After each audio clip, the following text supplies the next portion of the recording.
நண்பர்களே, cylinder rate அதிகமாயிட்டு சிலிண்டரே கிடைக்கல அப்படின்னு கவலைப்படாதீங்க. உங்களுக்காக நான் ஒன்று கொண்டு வந்திருக்கேன். நம்ம சப்ஸ்கிரைபர்ஸ்க்காக மட்டும் சீக்கிரட்டா சொல்றேன். வேற யாருக்கும் சொல்லாதீங்க, சீக்கிரட்டா வச்சுக்கோங்க. இதோ உங்களுக்காக நோ வாயில் நோ ஆயில். உன் ஐடியாவை தூக்கி ஹெலிகாப்டர்ல ஏத்த எருமை. சிலிண்டர் என்னடா சிலிண்டர், எங்களுக்கு அடுப்பே தேவையில்ல. இதை யாருக்கும் சொல்லாதீங்க, நீங்க மட்டும் சீக்கிரட்டா செஞ்சு சாப்பிடுங்க. எங்களை யாராலையும் அழிக்க முடியாது. நிறைய பேர் இந்த வருஷம் பல கனவுகளோட இருந்திருப்பீங்க. அது பண்ணலாம் இது பண்ணலாம் கம்பேக் கொடுக்கலான்னு. ஆனா 3வது மாசமே இப்படி பண்ணிட்டீங்களடா.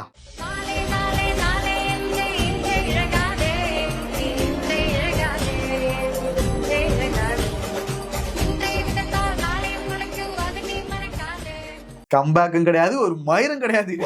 இல்ல, நம்ம வாழ்க்கையில நார்மலாவே பிரச்சனை இருந்துட்டு தான் இருக்கும். இதுல இந்த பிரச்சனை வேற வந்துச்சுன்னா அது இன்னும் பெரிய பிரச்சனையா ஆகுதுடா. மக்களே, நல்லவங்களை ஆண்டவன் சோதிப்பான்னு சொல்லுவாங்க எல்லாரும். என்ன மயிருக்கு ஆண்டவன் என்ன சோதிக்கிறான்னு தெரியல. ஏன்டா நானா நல்லவனாடா? வணக்கம் நண்பர்களே. இந்த வணக்கம் வித்தியாசமா இருக்குது. இந்த அமெரிக்கா, இஸ்ரேல், ஈரான் இந்த போர் நடந்துட்டு இருக்கனால இப்ப இந்தியால எல்பிஜி பற்றாக்குறை ஏற்பட்டிருக்கு.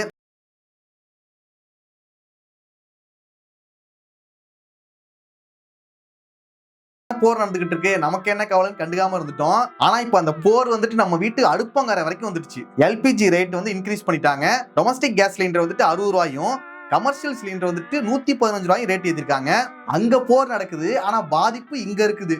கெட்ட நேரம் வந்தா அமெரிக்கால குண்டு வெடிச்சா இங்க நாரும், அங்க அடிச்சா இங்க வலிக்குதுடா. இங்க அடிச்சாதான்டா அங்க வலிக்கும், இங்க அடிச்சா இங்க தாண்டா வலிக்கும். ஆனா இந்த காமெடி உண்மையாயிடுச்சுடா. சிரிக்கிறான் பாரு. இந்த போர் எதனால எதுக்காக நடக்குதுங்கிறதுக்கு நிறைய காரணங்கள் சொல்றாங்க. நம்ம மக்களுக்கு நம்ம ஊர் அரசியலை கவனிக்கவே டைம் இல்ல. இதுல ஜியோ பாலிடிக்ஸ் வரைக்கும் நம்ம போக வேண்டியதா இருக்கு. ஆனா இப்ப நிலைமையை பார்த்தா அதை தெரிஞ்சுக்க வேண்டிய அவசியமும் நமக்கு இருக்கு. இந்த வார பத்தின அனைத்து நியூஸுமே நீங்க உடனுக்குடன் தெரிஞ்சுக்கணும்னா எம்ஜியை நான் ஃபாலோ பண்ணுங்க.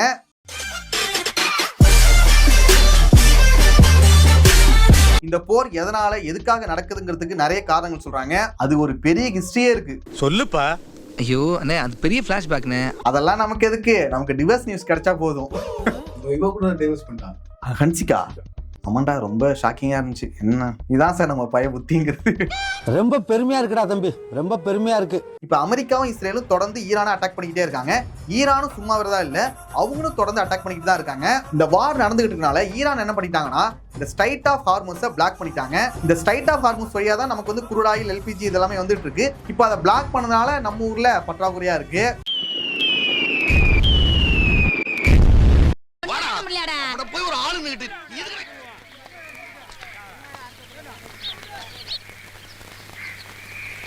இவங்கள தூரமாண்டு வேடிக்கை பார்த்தாலும் துயரம் சுத்தி சுத்தி அடிக்கிறாங்க. எனக்கு என்ன டவுட்டா இருக்குன்னா, இந்த போர் எல்லாம் ஒருவேளை முடிஞ்சிட்டு வச்சுக்கீங்க, முடிஞ்ச பிறகு இந்த ஏறின பிரைஸ் எல்லாம் குறையுமா இல்ல அதே பிரைஸ்ல மெயின்டைன் பண்ணுவாங்களாங்கிறதா டவுட்டா இருக்கு.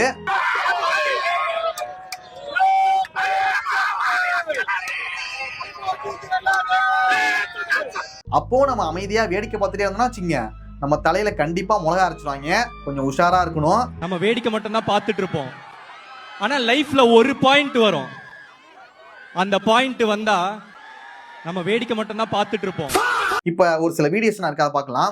எந்த பங்குலையுமே கேஸ் இல்லை, கேஸ் டிமாண்டு எங்கேயுமே வராது அப்படின்னு சொல்லிட்டாங்க. ஏதோ பிரச்சனையா இருக்கு, ஸ்ட்ரைக் பண்றாங்க, அதனால கேஸ் வராதுன்னு சொல்லியிருக்காங்க. மேபி என்னைக்கு வருதுன்னு எங்களுக்கு தெரியல. எங்களோட வாழ்வாதாரம் ரொம்ப பாதிக்குது. சென்னையில் ஹோட்டல்களுக்கான சமையல் எரிவாயு சிலிண்டருக்கு தட்டுப்பாடு நிலவி வரும் நிலையில் விறகுகளை வாங்குவதற்கு உரிமையாளர்கள் ஆர்வம் காட்டி வருகிறார்கள். இப்ப எல்பிஜி சிலிண்டர் எல்லாம் டொமஸ்டிக் மட்டும் தான் கொடுத்துட்டு இருக்காங்க. கமர்ஷியல் ஸ்டாப் பண்ணதுனால இப்ப விறகுக்கு வர வேண்டிய நிலைமை வந்துடுச்சு.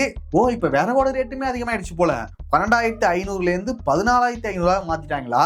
அதாட்ட கட்ட நம்ம காட்டுல கிடைக்கும் போது நம்ம எதுக்கு கெஞ்சின்னு இருக்கணும்னா டிமாண்டை ஏத்தனா. இப்ப இந்த ஹோட்டல்ஸ்க்கு பிரச்சனை வந்துச்சுன்னா இந்த ஹோட்டலே நம்பி இந்த ஹோட்டல்ல சாப்பிடுற நிறைய மக்களோட வாழ்வாதாரமும் பாதிக்கப்படுது. இங்கதான்டா அவன் புயல், வெயில், மழை எதுவா இருந்தாலும் டெய்லி வரும். நாங்கன்னா சென்னையில ஒர்க் பண்ணிட்டு இருக்கும்போது இந்த ஹோட்டல் நம்பி தான் எங்களோட வாழ்க்கையை ஓடிட்டு இருக்கோம். காலையில இருக்கட்டும், மதியமா இருக்கட்டும், நைட்டா இருக்கட்டும், இதுல ஹோட்டல் சாப்பாடு சாப்பிட்டுட்டு இருப்போம். இதனால சிட்டில வாழ்ற நிறைய பேர் பாதிக்கப்படுவாங்க. கிராமத்துல கூட அப்படி இப்படி கொஞ்சம் அட்ஜஸ்ட் பண்ணிக்கலாம். சிட்டினா ரொம்ப கஷ்டம். இப்ப ஸ்விக்கி ஜொமேட்டோனா என்ன ஆச்சுன்னே தெரியல. கதை நோட்டிட்டு போயிடுச்சு தம்பி. என்னடா இது, ரொம்ப நேரத்துல வராங்க. எவனோ ஒருத்தன் ரூமரை கிளப்பிடுறான் போல, பெட்ரோல் ரேட்னா ஏற போகுது, ஆல்ரெடி எல்பிஜி ரேட் ஏறிடுச்சு, இப்ப அடுத்து பெட்ரோல் ரேட் தான் ஏற போகுதுன்னு கிளப்பிட்டுருக்கானுங்க. அதனால மக்கள் எல்லாருமே பெட்ரோல் பங்குக்கு ஓட ஆரம்பிச்சிட்டாங்க.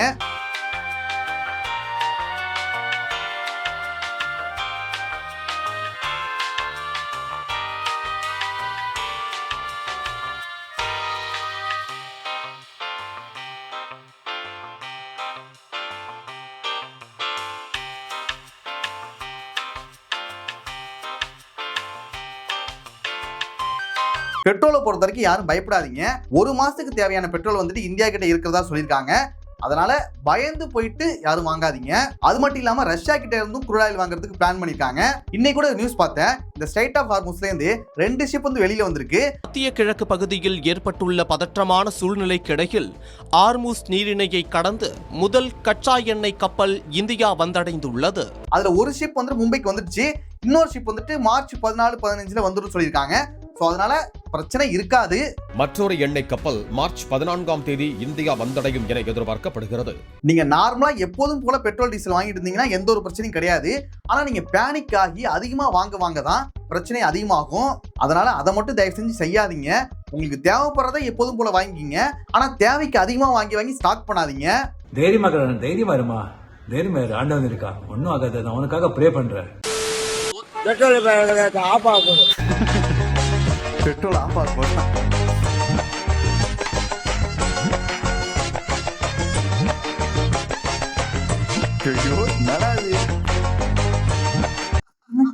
கேனா வாங்கிட்டு போறாங்க. உண்மைதான்டா. இப்ப நான் தான்டா ஊரோட டாப்ல இருக்கேன், மத்த எல்லாம் ஒண்ணுமே நிக்கலாம். நீங்க வேற கேனா வாங்கிட்டு போயிட்டு ஏதாவது வெடிக்க வச்சிருக்கீங்களா? சென்னைக்கு எதுக்கு எவ்வளவு பெட்ரோல் போற வழிப்பா ஊத்தினே போவீங்களா? என்ன பண்றது? நானும் பாக்குறேன், இந்த தண்ணி கேனா தூக்கிட்டு போறாங்க. உங்களை நினைச்சா பயமா இருக்குடா, ஏதாவது பண்ணிடாங்கடா. எங்கேயாவது போய் வச்சு அதுல ஏதாவது லைட்டா ஃபயர் ஆகி ஆக்சிடென்ட் ஏதாவது ஆயிட போகுது. பெட்ரோலை ஸ்டாக் பண்ணி வைக்கிறேன்னு சொல்லிட்டு உசுர விட்டுறாதீங்க. அதாவது யாரு சொன்னாலும் தெரியல, அந்த மாதிரி ஒரு அறிவிப்பு வந்து அரசாங்கம் கொடுப்பாங்க நமக்கு. இப்போ டீசல் பெட்ரோல் கால வைங்க, டீசல் பெட்ரோல் தட்டுப்பாடுன்னு சொல்லி இன்னும் சொல்லல, பகிரங்க அறிவிப்பு இல்ல. கொஞ்சம் பொறுமையா இருந்து வாங்க, இந்த மாதிரி கூட்டத்தை சேர்க்காதீங்க, யார் சொன்னாலும் நம்பாதீங்க. இந்த மாதிரி ரூமர்ஸ் நம்பி யாரும் பேனிக் ஆகாதீங்க. எனக்கே ஒருத்தவங்க கால் பண்ணி சொல்றாங்க, இது மாதிரி நாளையோட வந்து இப்ப பெட்ரோல் ரேட் வந்து அதிகமா போகுது, நீ நைட்டே போய் வாங்கிடலாம் அந்த மாதிரி சொல்லிட்டு இருக்காங்க. சார், விஷயம் கன்ஃபர்ம்டு, டாப் சீக்ரெட். அது ரூமரா இருந்தாலுமே அது கேட்கும் போது டக்குன்னு பயமா தான் இருந்துச்சு.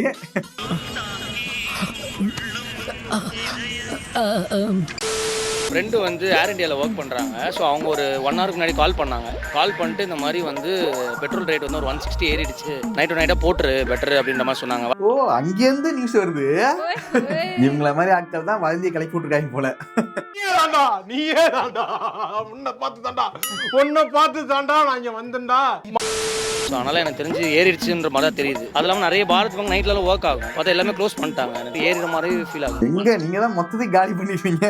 ரேட் ஏறிட்டு இவரே நினைச்சிட்டாரு போல. நியூஸ் எதுவும் பார்க்கல, சோசியல் மீடியா பார்க்கல, எதுவுமே பார்க்கல, டைரக்டா வந்துட்டாரு. நீ 500 ரூபாய்க்கு பெட்ரோல் போடுறத ஃபர்ஸ்ட் டைம் இப்பதான்டா பாக்குறேன். நார்மலா 100 ரூபாய்க்கு இறங்கி போறவங்க கூட இப்ப டேங்க் ஃபுல் பண்றாங்க. என்னோட பைக்கு 12 லிட்டர் பிடிக்கும், ஃபில் பண்ணுங்கங்கறாங்க. வர எல்லாருமே ஃபில் பண்ணிட்டு இருக்காங்க. மனசாட்சி வேணாமாயா? என்ன இப்படி போனா எப்படியா பெட்ரோல் போடுறது? ஒரு நியாயம் வேணாமா? ஒரு இரக்கம் இல்லையா?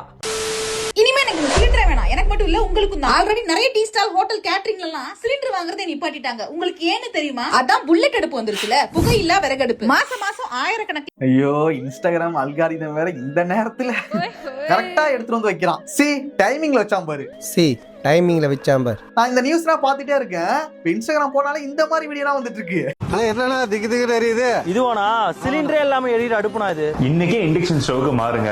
நம்ம மீனாட்சி பேனல்ஸ்ல 1000 ரூபாயில இருந்து நிறைய மாடல் இண்டக்ஷன் ஸ்டவ் அவைலபிளா இருக்கு. மண்பானை எடுத்து சமைக்கிற இண்டக்ஷன் ஸ்டவ் பாத்திருக்கீங்களா? ஆமாங்க, இன்னைக்கு அதை பத்தி தான் பார்க்க போறோம். உங்க வீட்டு கிச்சன்ல ஜெனரேட் ஆகிற இந்த மாதிரி கிச்சன் வேஸ்ட்டை இந்த டேங்குக்குள்ள போட்டா மட்டும் போதும். இதுல இருந்து வர கேஸ்ல இருந்து நீங்க ஃப்ரீயாவே சமைச்சிக்கலாம்.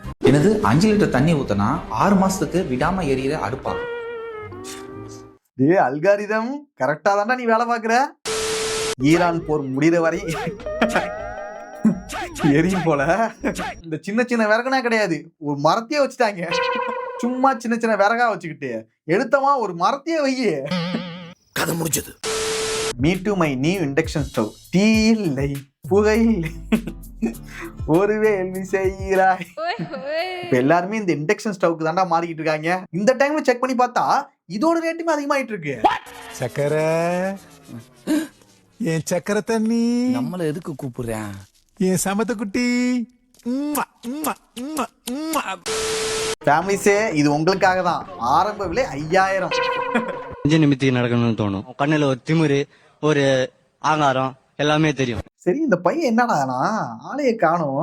நல்ல பையனாச்சே, தங்கமான பையன், தரமான பையன். தங்கமான பையன் தரமான பையனாச்சே. ஆமா அண்ணே. என்ன ஆளாம்னு தெரியல. ஜாலியா ஸ்கேம் பண்ணிட்டு சுத்திட்டு இருந்தான். அவன் ஐடியா ரிப்போர்ட் அடிச்சு தூக்கிட்டீங்களாடா. Current situation.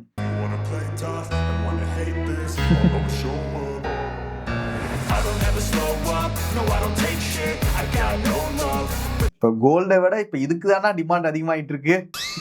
செமன் டிமாண்ட் இருக்கு. இப்ப எல்லாரோட பார்வையும் இந்த எல்பிஜி மேலதான் இருக்கு. இப்ப நான் தான்டா ஊரோட டாப்ல இருக்கிறேன். India is not for beginners. என்னடா சின்டெக்ஸ் டேங்க்லனா பெட்ரோல் ஃபில் பண்ணிருக்கீங்க? உண்மையா இதெல்லாம் எதிர்பார்க்கலடா. இது ஏஐயா இல்ல உண்மையாவே இது மாதிரி வாங்கினாங்களா? நம்பவே முடியலையே.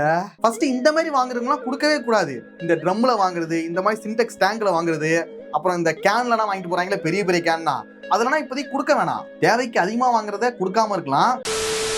வீட்டில் என்னென்ன விலையெல்லாம் பார்த்துட்டு இருக்கீங்களோ அதை அப்படியே நிப்பாட்டி வச்சுட்டு முதல்ல கடைக்கு போய் எண்ணெய், பருப்பு, சர்க்கரை, மாவு எல்லாத்தையும் வாங்கி வீட்டில் லோட் பண்ணுங்க. இன்னும் ஒரு வாரத்தில் எதுவுமே இருக்காது. அப்படி இல்லைன்னா விலைவாசிலாம் ரொம்ப ஜாஸ்தி பண்ணி வச்சிருவாங்க. ஸோ டக்குன்னு செஞ்சிருங்க அதை. இந்த மாதிரி வதந்திக்கெல்லாம் யார் காரணம்னா USA movies, USA reality. USA மூவிஸ்ல வந்து சூப்பர்மேனா இருக்கான், ஆனா ரியாலிட்டியில பார்த்தா ஹோம்லேண்டரா இருக்கான். எங்க போர் நடந்தாலும் அதுல டைரக்டாவோ இன்டைரக்டாவோ பாதிக்கப்படுறது அப்பாவி மக்கள் தான். அது எல்லாமே நம்ம தலையில தான் வந்து விடியுது. பெட்ரோல், கரண்ட் பில், துணிமணி, மருந்துகள் எல்லா விலையும் ஏறி நாளைக்கு அது உன் தலையில தான் வந்து விடியுது. அதனால போர் வேணாம். ஓகே நண்பர்களே, அவ்வளவுதான் வீடியோ. நெக்ஸ்ட் ஒரு வீடியோல பார்க்கலாம். அப்புறம் இதை பத்தி நீங்க என்ன நினைக்கிறீங்க, உங்களுக்கு என்ன தோணுச்சுங்கிறத கமெண்ட்ஸ் சொல்லுங்க, நானும் பார்த்து தெரிஞ்சுக்கிறேன்.